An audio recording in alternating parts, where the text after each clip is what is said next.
Jennifer Pemberton. I am the managing editor at KTOO, which is the public media organization in Juneau. And I'm a mom, and I recently successfully advocated for a very generous family leave plan at my organization, and it was surprisingly easy. And now I want it to happen all over the state and the country and the world. So the journey starts with me. In 2017, I had worked at KTOO less than a year, and I had a baby. And I look like hell in this picture because he was almost a month premature. I labored for 42 hours, and on the third day, I had an emergency C-section, and was one of the lucky women. I think there's 15% of women characterize their birth experience as traumatic, and mine was. And the reason why I'm sharing this personal information with you is that I was clueless about what childbirth was going to be like, what being a working mom was going to be like. And so the look on my face in this picture is like, there's some joy there, like holding my newborn, some hormones there, but just a little bit of like, oh my God, this is my life now. And this sleep deficit that I'm on right now will continue. I will never make up for it. At the time, this was KTOO's family leave policy. So somebody who had a baby shortly before me advocated for 2 weeks of additional paid leave, which was something, not nothing. So that was 2 weeks of paid leave that was added on top of everything else. We had 12 weeks off, which basically, you know, when people talk about like time that you can be away from work, that's not necessarily paid and it's not necessarily realistic, but basically it was like 12 weeks before you got fired for not coming back to work. And that was a combination of sick leave and vacation leave, which as somebody who had been in the organization less than a year, I had very little of. So I mostly took it unpaid. I think I ended up taking 9 weeks of unpaid leave. And while I was on unpaid leave, I actually had to pay the station for my insurance premiums, which was mine and my spouse's, who was on my insurance. And then the day your baby comes into the world, you start paying insurance premiums. So I was paying insurance premiums for 3 people, which was about $1,000 a month. So I was actually not getting a paycheck, and I was writing my employer a check for $1,000 a month. Super grateful for the coverage. It would have been a very expensive, terrible endeavor if I didn't have health insurance. And none of this is to say, like, I don't want to disparage KTOO at all, because I think even with this additional 2 weeks and the 12 weeks off total and being able to combine different kinds of leave, this is already a lot more than a lot of people have. And also going on unpaid leave, you know, sometimes you can lose your insurance entirely when you're not getting paid. So this was better than nothing. And I'd never had a baby before. And so I thought that this sounded like a really good policy and that it was going to work for me. But I also didn't know that, like, I was going to have a baby that was like the size of the buckle of the car seat. And so there was just a lot of really surprising things that came from this. And like I said, I didn't know what I was getting into. So I was like really gung-ho. I thought I was going to be one of those women who was going to be go right back to work, and that this wasn't going to get in the way of my blossoming career in public media. And again, KTOO, I love this picture because we have a dog-friendly office. And so there's, you know, a dog toy in the middle of our staff meeting here. It's also like, there are a lot of men in this picture, except Adeline is back in the corner there. And the policy was like, you know, they were like, bring your baby to the office. We love babies. And everyone did love my baby. And it was really fun to bring him in as a sort of show and tell thing. But bringing your baby to the office is not like bringing your dog to the office. For instance, there was absolutely nowhere to change a diaper. So like I had my own office, which was nice, and I could put my baby on the floor and change his diaper in there, fill the entire newsroom with shit smell, and then I would have to go outside with my baby to the dumpster and throw the diaper away before the ravens got to it. So that was not a solution to anything. It was nice every once in a while to bring him in for a meeting and to get some FaceTime with my staff. But none of this, it was all very inadequate. But I survived. And I even got promoted in the next couple of years after my child was born. I became a vice president, which means that I'm part of the executive leadership team at the station. There are 3 of us that work really closely with our board. And at the time, Pointer, which is a media organization, advocates, and it's like a think tank for journalism, basically. They published this like how-to article about, how to advocate for better parental leave. And they passed this 6-month leave thing. And I copy and pasted this article, and here is the actual email I sent, which at the time in 2020, we had decided we wanted to be the best nonprofit to work at in Juneau. We wanted to compete with the state and other employers that are here. And I just said, let's do it. And this is what I got back from my boss, which was very exciting, even with the cheesy thumbs up, like, let's do it. And the process from there, like I said, it was like surprisingly easy. This is my worst slide, but basically we made a committee with the board and a couple of staff members. I sort of led that endeavor, and I just like went to the board and said, we need to do better.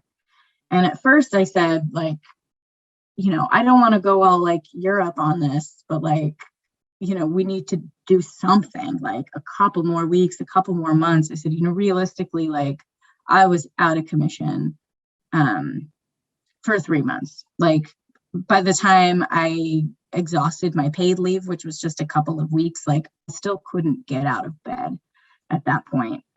So, what we had was super inadequate. I almost quit. I just didn't think that there was any way that I could come back to work after what I had been through. And I just thought, if we want, not even just women, if we want parents to succeed in this organization, like we got to make this easy for them. Like it was really torture to try to choose between this organization that I loved, a career that I was thriving in. And, I felt at some point that it was completely incompatible with being a parent, especially with being a new parent. So there was kind of no way around it. And this was sort of my ultimatum where I was like, we have to make this better for other people, like, or else like I'm going to walk. And also probably we're going to have a hard time recruiting the kind of people that we want to recruit to work here. So I just took my sob story, basically, that you've just heard to the board, and they were just like, yeah, let's go for it. Let's go for the full 6 months, fully paid. You don't have to use any of your sick leave or your vacation leave. Like this is its own standalone policy. And then they ran it by the finance committee that sort of did the numbers and was like, I mean, yes, this is going to cost a lot of money, right? Like you just take the salary and you times it by however many weeks this person is going to be gone, and that's what it's going to cost you. But how often is it going to come up? And is that a cost that we probably can't budget for? But can we at least like recognize that it's something it's a cost we're willing to eat when it comes up, because what we're going to gain from this is, consistency. I was like, if I had left on my maternity leave, it would have probably cost them more to hire to replace me. then it would be for them to have just paid for my leave, and then I would have come back and, been ready to go. So they crunched some numbers, and basically it took like 2 meetings, and then they were like, yeah, we love it. And we adopted the policy. I'm going to show you what the policy looks like, and then probably pause for some questions, but it's really simple. It just says we're going to give parental leave to employees following the birth or adoption of a child. We went back and forth on the adoption thing. We knew we wanted to include it, but our initial proposal was that parents who'd given birth medically would got a little bit more leave. And I sort of was basing that off of my own experience, because I was like, I don't think anybody realizes like the medical recovery that's involved in childbirth. So I kind of wanted to compensate for that. And then eventually I had an adoption advocate reach out to me after I published this pointer piece about my experience, who said, it's really discriminatory and frankly illegal to have these 2 classes of leave. So we just decided to make the policy apply across the board.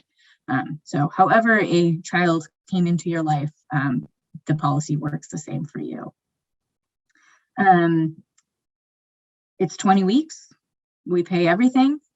And then if you want to be gone longer, you can actually add on your annual leave on top of that, which it's really nice to not have your leave. I didn't want, it's not a vacation and it's not really even medical leave either. It's something else. So I wanted to make sure that the pointer policy actually had it that you had to use your annual leave and your sick leave, and then the policy kicked in. And I just felt like I didn't want to come back from having a baby to having 0 vacation leave. I mean, this is what happened to me. As I came back, I had 0 vacation leave, and I was like, well, now I want to take my baby to meet the grandparents, or take a sick day because this is hard. And I had no leave left. So this was really intentional to say, like, the 20 weeks is paid for, is a separate thing. And then if you need more than that, because some people do, you can use the leave that you have to do that. Here's the eligibility, birth or adoption. Basically, you have to work for a month, which is when our insurance kicks in.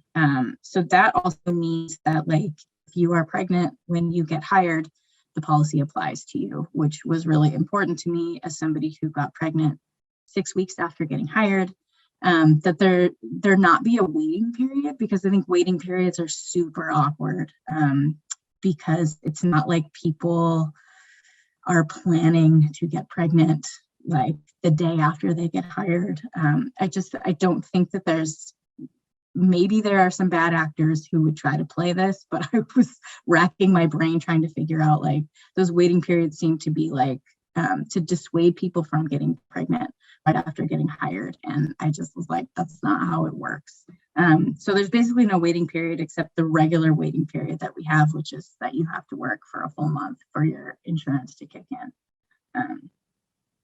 And it's only for full-time regular employees, not part-time employees. And then the policy applies to the parent who gave birth, the parent who, adopted a child, or spouses who are employed at KTOO. And then we had to put in this adoption policy that, if you marry somebody and they have a child and you end up adopting that child, that doesn't count. It kind of has to be a new parental experience for you. And the sort of result of this, and I can go back to any piece of the policy if you guys want, but I just really felt like becoming a mom made me a better employee in a lot of ways. It changed my priorities. It made me care about my staff more, and made me more sensitive to the demands that they have. No one at the time in my staff had children, but I, thought about their lives outside of work in a new way, and tried to be considerate of that. And all of this made me, like, the case for this for my organization was like, let's start recruiting people who have this kind of work-life balance, whose parents have their eyes opened to the community and parts of the community that we, at least in my newsroom, had been overlooking because there were no parents in the newsroom. Nobody really cared about, things that happened in the schools except on like a policy basis. It was really hard to sort of understand the informational needs of parents, like all of these things. So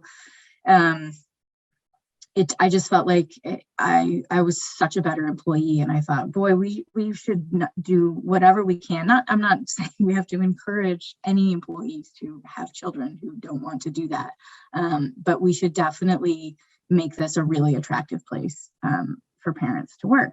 And now I use it when I'm recruiting. This was my last open position a couple of months ago.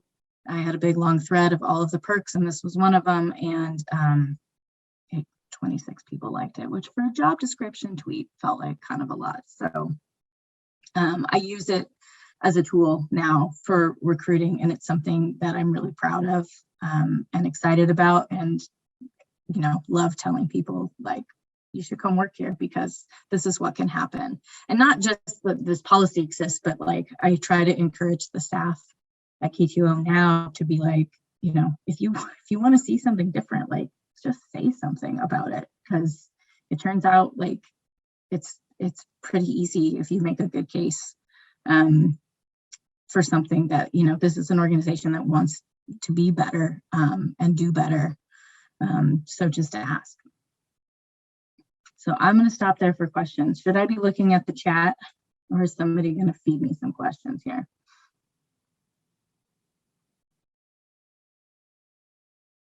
I'm going to look at the chat. Oh, it's just some links. I think we could open it up to people asking questions. I have a question about you. You said that it seemed like a pretty easy process for you, which is like a specific situation.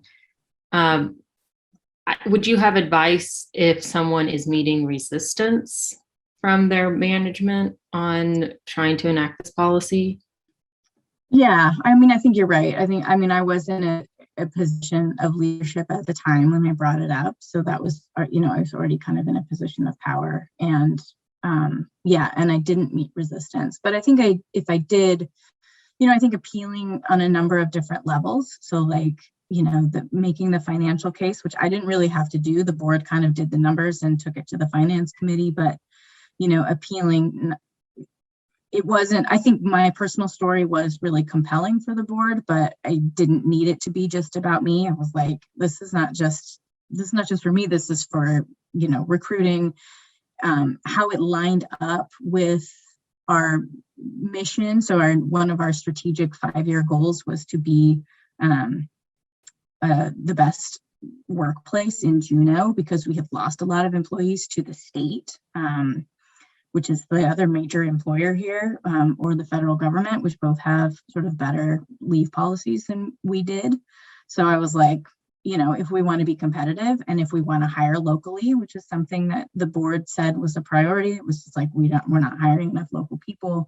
And I was like, well, if we want to hire local people, like we're competing with these jobs that pay better and are better. And so kind of, build the case, and you kind of have to hit people at different points. I think with any kind of persuasive argument, it can't just be like, I want this, I think it's good, let's do it. I sort of pleaded the case in a couple different ways, so maybe that would help. And Izzy has a question in the chat. Let me see. Yeah. Oh, this is a great question. So Izzy wants to know about small budgets, but also about somebody to fill your role. I was lucky. At the time, I was working for Alaska's Energy Desk, and Annie Fite was my counterpart, and she basically just filled in for me and took all of my edits for 3 months, which was pretty nice. We talked about this with the board for this policy. and sort of like came to the conclusion that, I mean, it really depends on who the person is. Like, I was like, well, if it's a reporter, I don't know that we would replace the reporter for 20 weeks. I think that work would fall to everybody else, which would be a bummer. And I think, we have 6 reporters, so that's possible. But I do think that would be like a cool, I don't know, like not like a Report for America sort of person, but having, some sort of, it could be a cool internship or fellowship or something, to bring somebody in short term.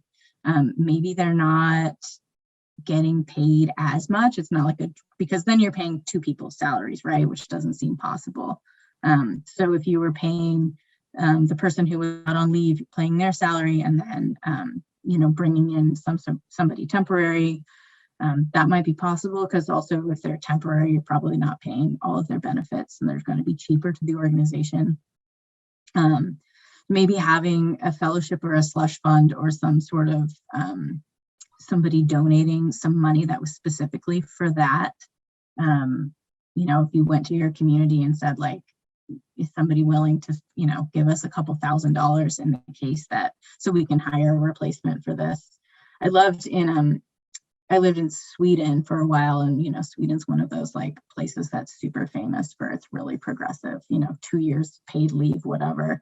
But part of having 2 years of paid leave is that you and women having babies much later in life there is something that happens too. So a lot of people are high up in their career, and it is really hard to replace people. So there were these really cool temporary gigs where it would be like, would you like to come be the CEO of, purchasing at IKEA for 2 years while this person is out on leave?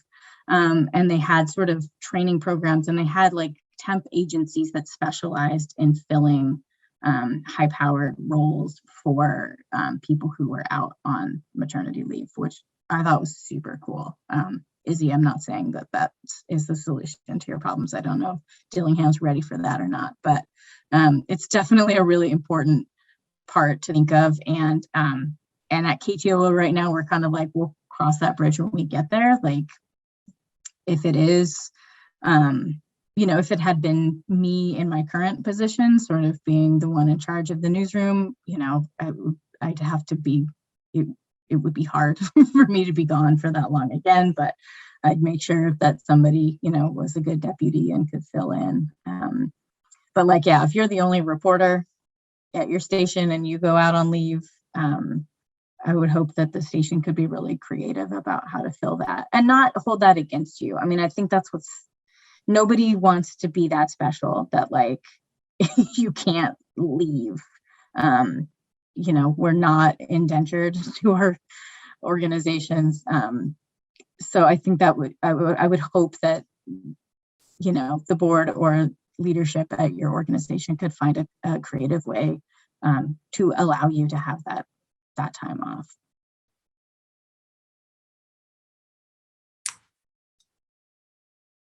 I think it's powerful where you talked about like the possibilities of this, of not only creating like an attractive place for people to work, but just, you said, it kind of is a value statement, I think, for the station, and also for yourself of actually, when you make space to become a parent, you connect more with the community in a different way.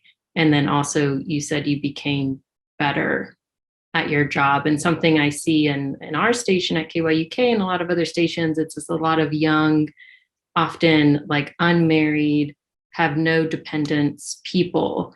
And that's such a specific life stage and such a specific perspective. And it also leads to high turnover as well. Yeah, it's an interesting problem, and I'm very conscious of that, and I don't want to disparage that at all, because it did make me question, and I questioned in my Pointer article, like, is there something about why are these jobs? Why is this attractive to single or early career people who or at our stations. I mean, within the public radio network, besides Jacob, there are no reporters who have children. There's a couple of editors who have children. But, I was like, and part of me felt like, oh, that's, normal. That's who journalists are, right? And then I was like, well, why is that a thing? Like, that doesn't make sense. And is it like, yes, only journalists can, or only single people can live off of $40,000 a year jobs or $27,000 a year jobs or whatever they are in your community, which is a whole nother conversation. But are we sort of dictating who can work with us based on some of those things? So I think it's really important to kind of question that, because I thought, well,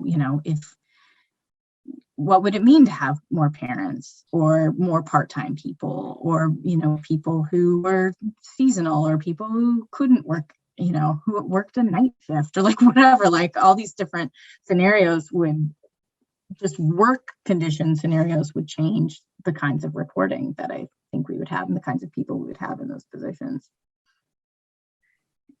We are at time now. It's 2:30. One of the goals of these sessions was to make it manageable for people to attend by having a shorter time frame. But is there a final question anyone has?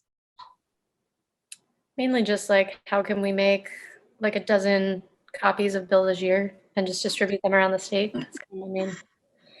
Yeah, I mean, I think, Bill was really open to it, but honestly, when I went on leave, he was not. When I said, I was just like, hey, and when I was on leave and I was real hurt and was like, I don't think I can come back to work. And I asked if I could work from home. I was like, I can't get out of bed, but my brain is coming back, like, and I can type, but like, can't really move without like hemorrhaging. Can I just work from home? He was like, no. And he was like, what would the precedence be for this? And I was kind of like, whoa. And station management, 2 old white dudes who did not have children who was running the station when I went on leave. So I give Bill a ton of credit because I think he evolved. So that instead of cloning him, I think it's important to remember that people can evolve. And I think and maybe it was my personal experience, because I think he just didn't know. It hadn't come up before. And for me to be like, I don't think anybody had ever told him, just like I didn't know that like childbirth could be traumatic and that it was going to take me 3 months to be able to go to the bathroom again. Like, I just think it's off of people's radars. So, and I also think like, just copy the policy. I took the Pointer made their policy public. I printed it out and took it to the board, and we just went and picked what we wanted from it instead of trying to write a policy like this from scratch. So I can, if anybody wants a copy of our policy, I can just share it with you as a PDF. And, that makes it really easy. If you just want to like take cut KTOO out and put your own name in there and then just take it to the board and see what they come up with and what they can afford, or, mess with it from there. I think that would make it really easy. I think staring at a blank sheet of paper is not going to help anybody, or it's going to be a huge barrier. But yeah, I'm just like, everybody should do it. You should question all of your policies, not just this one, and advocate for yourselves, because we are at a crazy place right now. Journalists are dropping like flies. Workplaces are letting people down, and people are demanding things from their employers that they never used to and that they long should have. And until we unionize in this state, at least we have each other, and we should encourage each other to push back on these things, because I think it's really important. And I don't think, and not everybody has to stay in Alaska forever. I think it's fine to have a little bit of churn. I think it's exciting for people to come here, get great experience, and move on and have healthy, happy careers elsewhere. But I think some of us are trying to stay here, and we should be advocating to let people stay here. And some things have to change before I think a lot of reporters can really make their lives and careers here. Jennifer, thank you for hosting this session. I'm Anna Rose MacArthur. I'm work with KYUK, and I'm also on the Alaska Press Club board. So just a few announcements to close this out is we plan to hold these lunch and learn sessions monthly throughout the year. That's the goal. And our annual conference is coming up in the spring. It'll be held online virtually like it was last year. It'll be in April, and the theme is Press On. And that's also a reminder to start gathering together your press club materials. What stories really are you proud of from this past year and you'd like to submit for awards contest? That will start opening up later this month.